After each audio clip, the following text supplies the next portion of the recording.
And even us, the 11 prosecutors, are looking forward to see the answers of the Vice President to this allegation of offenses.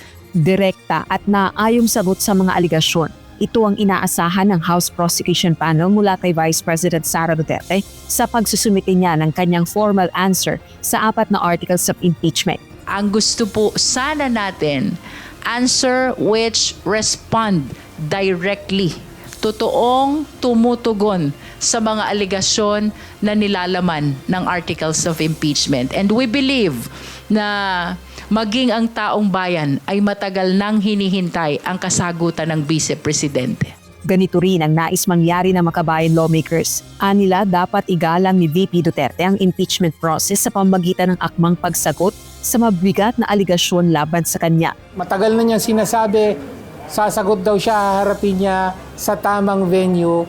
Ito na ang tamang venue at wala nang iba pang tamang venue kung hindi ito. Dapat respetuhin niya talaga yung due process by really giving a substantive response to the allegations at hindi po magtago behind technicalities. Katulad nung ginawa niya ng paulit-ulit dito sa House of Representatives.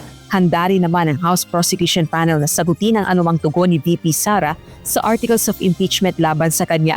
Kabilang narito ang mosyong i-dismiss ang kasong impeachment. Ngunit ayon sa lead public prosecutor na si Batangas 2nd District Representative Jervy Luistro, walang nakasaad Senate rules on impeachment kaugnay ng dismissal. Isa sa dalawa lang din ang maaaring maging final na resulta sa impeachment trial kay VP Duterte. Mapatunayang may sala o convicted at ma-acquit o mapawalang sala. Kaya naman ang answer ni VP Duterte, inaasahang tumutugong direkta sa mga aligasyon ng impeachable offense laban sa kanya. Partikular na ang maling paggamit ng confidential funds, hindi maipaliwanag na yaman, panunuhol at matinding pagbabanta laban sa Presidente, First Lady at dating House Speaker. The Senate rules on impeachment does not speak about dismissal. The rules neither speak about remand nor about clarification. Ang sinasabi lamang po ng Senate rules on impeachment, trial. And after trial, the judgment is either conviction or acquittal.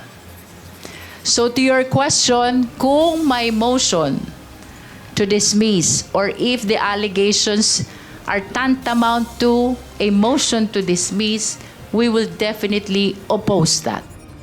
Ang reply o tugon naman ng House Prosecution Panel sa answer o sagot ni VP Duterte, planong isumite sa Senate Impeachment Court sa loob ng linggong ito.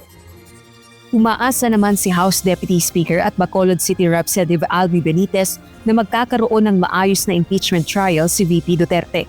Sa gitna rin nito ng kasalukuyang sitwasyon sa Senado. I hope that the Senate gets organized efficiently at saka gawin nila na maganda ang trial. Sana they rise above politics and make sure that the trial goes smoothly and mapakita lahat. Gate naman ni Representative Luistro, hindi na dapat maantala pa ang pag-uumpisa ng paglilitis kay VP Duterte. Inaasahan sa July 6 na ang pagsimula ng impeachment trial sa pangalawang Pangulo. Rosa Licoz, UNTV News and Rescue. Diyos ang aming sandigan, serbisyo publiko ang aming pinahahalagahan.